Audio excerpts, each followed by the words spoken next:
They locked him behind steel doors. They buried him under concrete walls. They surrounded him with guards, cameras, keys, codes, and protocols written by the best security minds in Europe.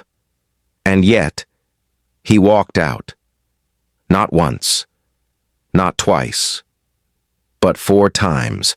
This is not the story of a monster with a gun.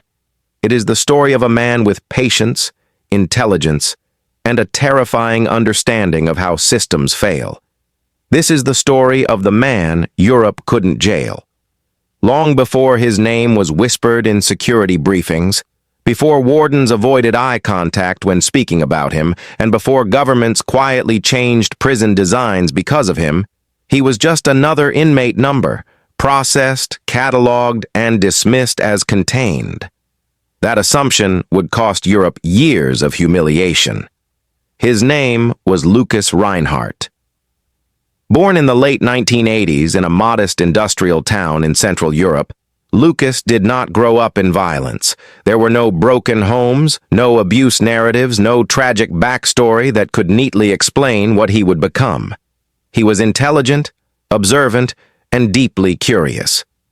Teachers described him as quiet but unsettlingly attentive, the kind of student who noticed things others ignored.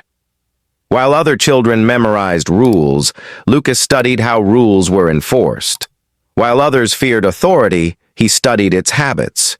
He did not dream of crime. He dreamed of understanding control. His first arrest in his early 20s was almost laughably minor, fraud involving logistics documentation. Nothing violent, nothing dramatic, just paperwork manipulated with surgical precision. The court sentenced him to a short prison term. Authorities considered the matter closed. They were wrong. Prison, for Lukas, was not punishment. It was education. From the moment he entered his first facility, he began watching. Not the guards themselves, but the patterns behind them. Shift changes, fatigue, human shortcuts, doors that were always checked twice and doors that never were. Cameras that worked perfectly and cameras everyone assumed were working. 6 months into his sentence, during what was meant to be a routine maintenance lockdown, Lukas vanished.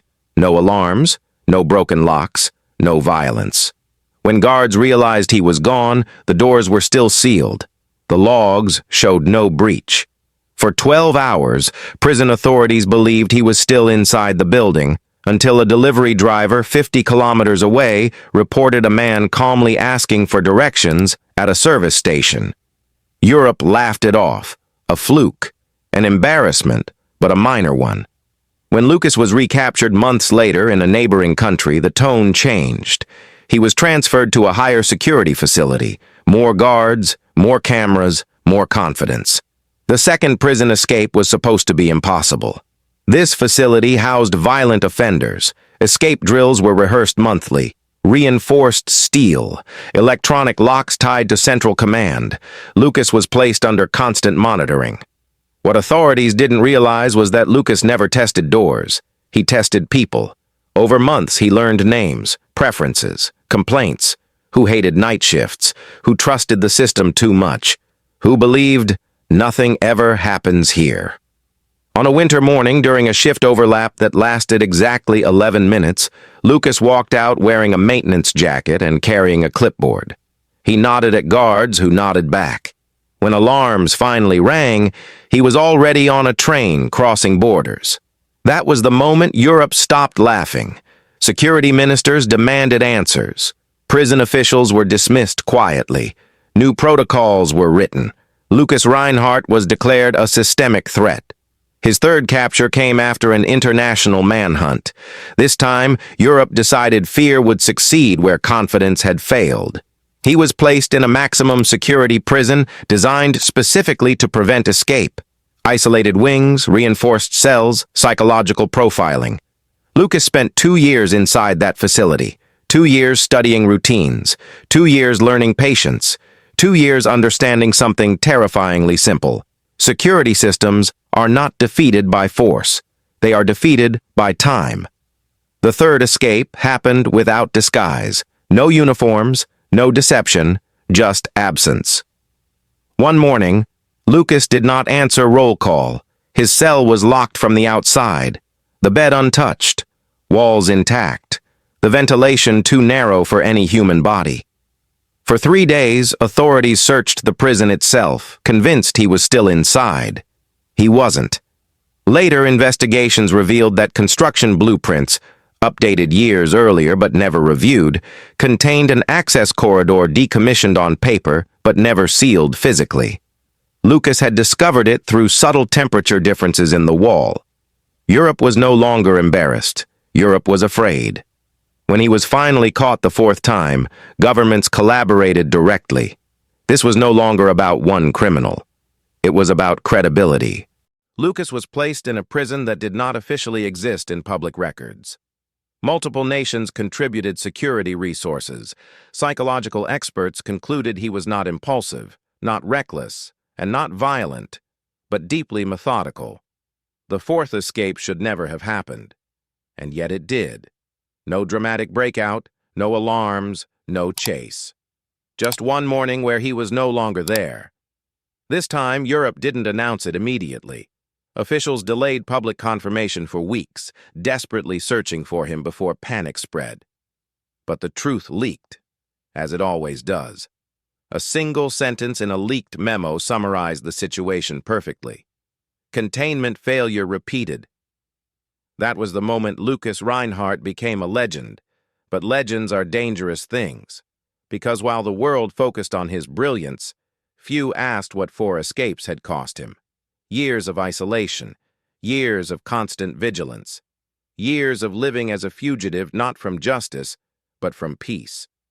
Lukas was eventually captured again, not through intelligence, but through exhaustion.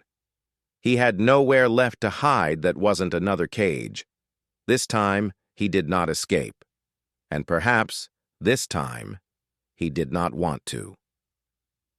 During his final trial, a journalist asked him why he kept running. His answer was simple. I wasn't escaping prison. I was escaping the idea that systems are stronger than people. I wanted to prove they're not. The court sentenced him to life imprisonment. But Lukas had already delivered his message. Europe redesigned prisons. Governments reviewed protocols. Security experts rewrote manuals. Not because of violence, but because of one man who understood human systems better than the humans running them. This story is not a celebration.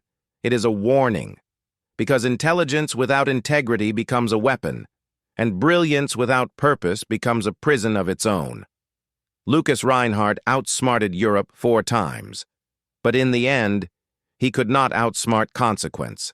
And that is the truth every criminal eventually learns, no matter how clever the escape. If this story made you think, if it challenged how you see crime, justice, and power, if you believe real crime stories should educate, warn, and reveal, not glorify, then you belong here. This is Zerohour Manhunters, where systems are questioned, where truth hunts deception, where every story exposes not just the criminal, but the lesson behind the crime. Subscribe now, turn on notifications, and join a global community that believes understanding crime is the first step toward stopping it. Because every manhunt has a beginning, and every truth has a 0 hour.